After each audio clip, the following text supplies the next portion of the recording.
We're going to take a quick minute to talk about mechanical rooms and mechanical platforms. So, depending on where you live in the country, sometimes they will want a specific mechanical room. Sometimes that's in a basement if basements are popular where you live. Sometimes that's just somewhere on the main level. Sometimes it's in a room off of the garage, and sometimes your mechanicals are in the garage.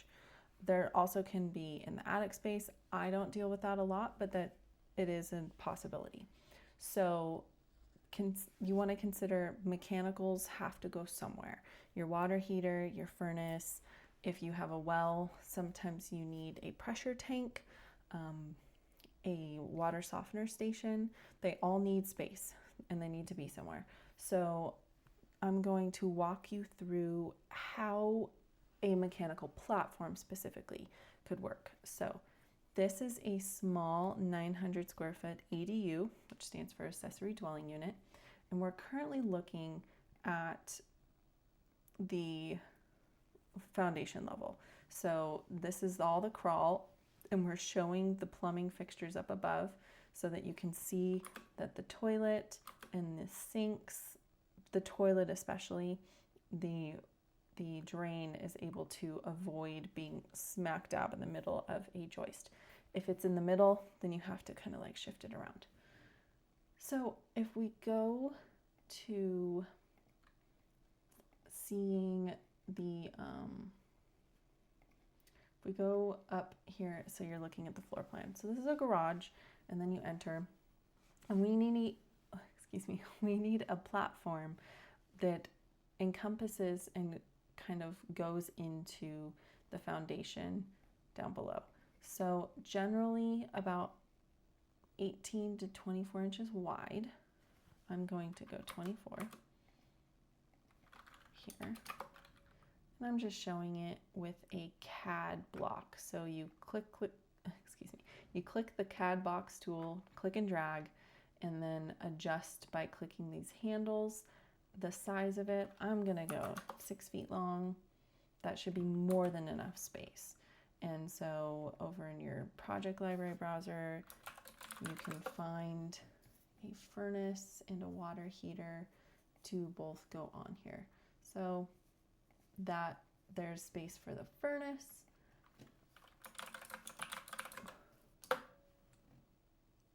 And space for a water tank. That's a water tank. I want a water heater. And we'll go large even. Maybe medium. Because large seemed a little excessive. But you can see that we can fit both of those on this mechanical space. Now I open up this and I change its fill style to a hatching so that it shows on the plan there's something here, and it's specifically the mechanical platform.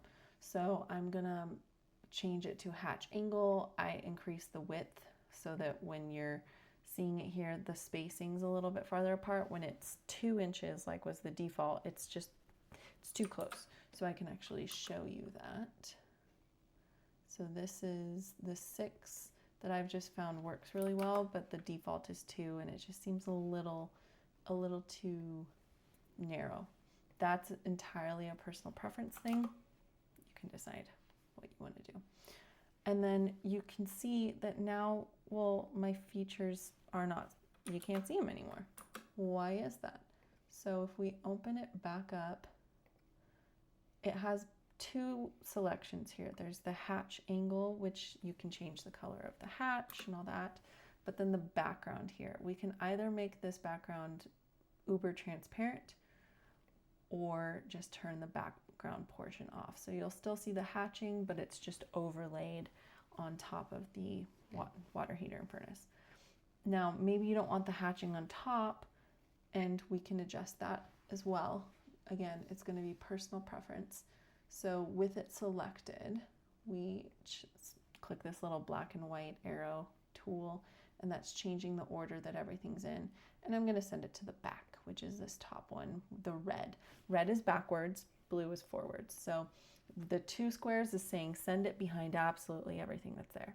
And only the 1 square is just move it back a layer each time. And you can kind of think of layers as sheets of paper and slightly transparent pieces of paper. So you have like your base level, and then you put the transparent on top, and now you can see additional information, but it's on top of the previous one.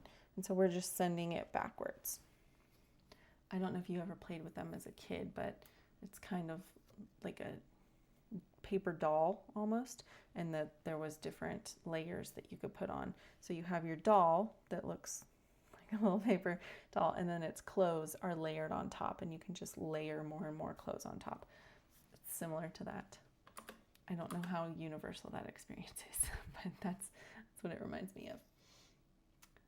So now we're showing the mechanical platform from up above. I place a point on the corner so that when I'm down here in the basement and I have my reference layer set on, I can see that as the corner of the platform. And I'm doing that because now I need to create the platform from the base level.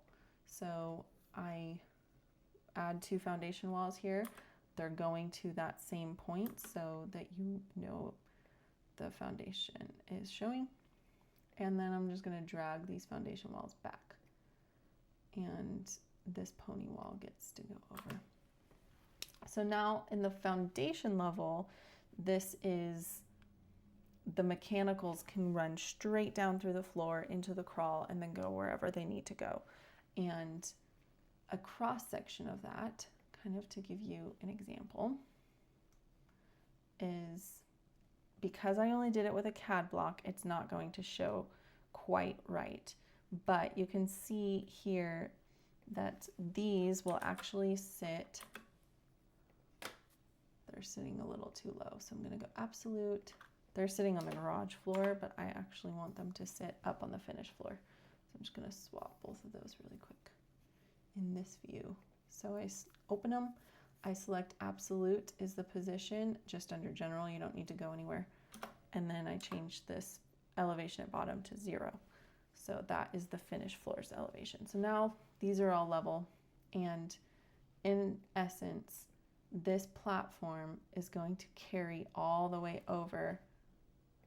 It just auto did something that I didn't like. But when you're looking at this cross section, the floor will continue in this area here so that the mechanicals can go straight down into the crawl, and the concrete slab of the garage is left over there. I'm not going to save that. I don't need it. And so you can see the wall up above. And so I want to also show it in this view.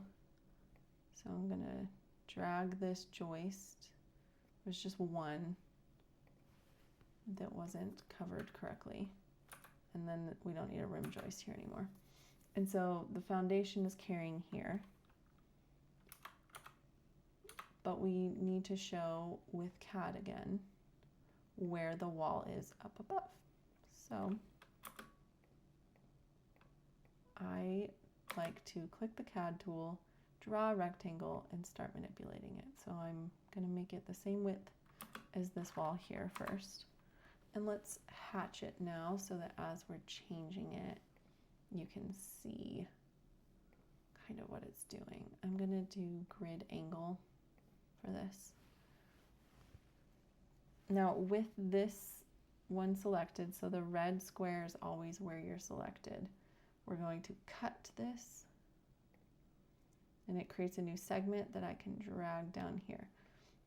Now it needs to line up with this wall, because now you're showing that's the wall above, and I want to label it as such. So we're going to caps lock is your friend. And I'm going to change its text style because I want it to be much smaller.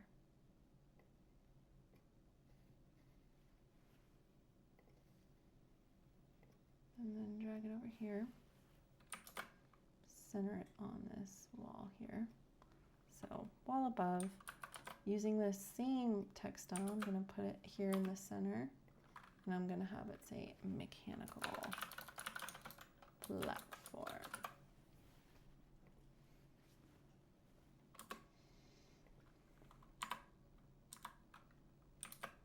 And we're going to center it here. Now, we can show this as a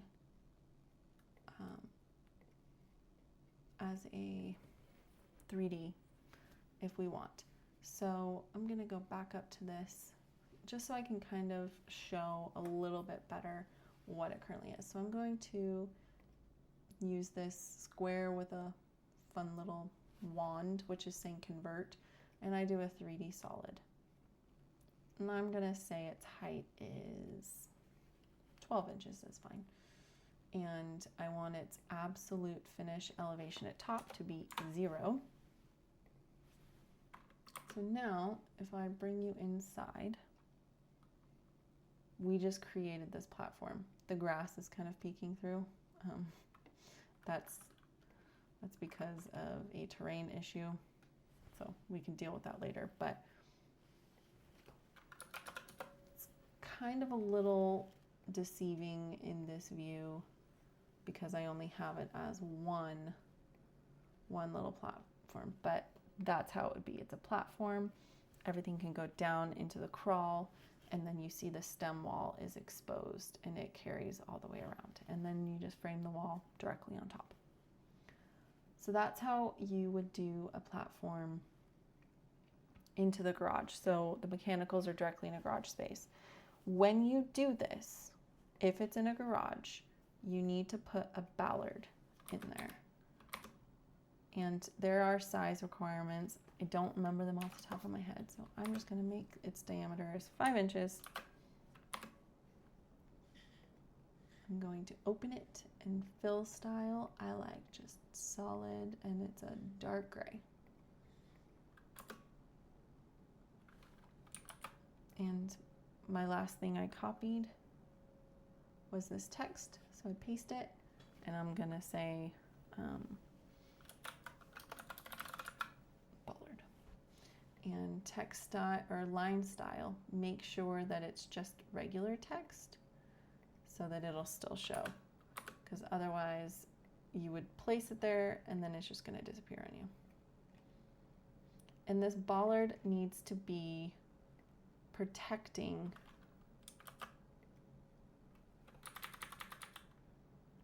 somebody potentially driving into it. So I'm going to kind of place it this way. So when you have heating elements, which water heaters and furnaces both have heating elements generally down below, and so you have to put a metal or concrete barrier so that if someone is driving in the garage and they accidentally press the accelerator instead of the brake, they don't run into the furnace or water heater, cause an explosion from a gas line or a fire. It's protecting that heating element so that if it breaks a pipe or anything, that it's not going to end in an even bigger disaster than just what you need to pay your insurance. So now the bollard is there, and it is in an area that if you came kind of from this side, you would hit it first. I'm going to drag it out actually till it's just like barely kind of touching that corner.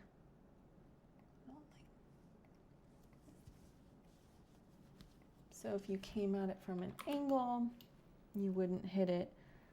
Sometimes they may want you to place 2. So there's also one over here.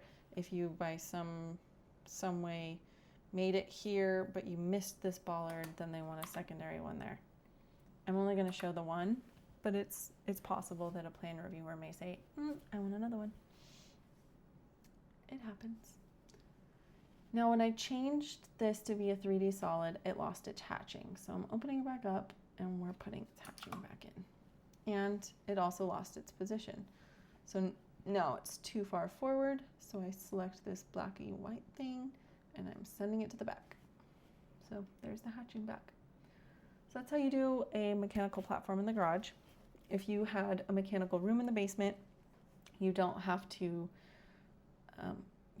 make these same adjustments, but you will want a chase of some sort in order to go up, especially if it's a basement and then 2 levels, because you want to be able to get your furnace all the way up to the 2nd level. So you need a chase or a highway for your HVAC to get from the basement and then the main level and then the 2nd story. And if it's just on the main level and you only have a 2nd story, normally they can get up into the floor system, but you may want an additional chase, especially because you're going to need cold air return. So that's an easy place for it to come back. And that doesn't necessarily have to be right on top of the mechanical room. It can just be in a centralized closet that they will just run ducting back down to it. So you won't always need a chase. If you have mini splits, you don't really need a chase. There's no ducting to go that whole way, and they can run plumbing in the walls. But it makes your contractor's life and your life easier if it's just there. So that is how you would swap this out to get a mechanical platform. So you see that there's a jog in the foundation so that the crawl can go down in there.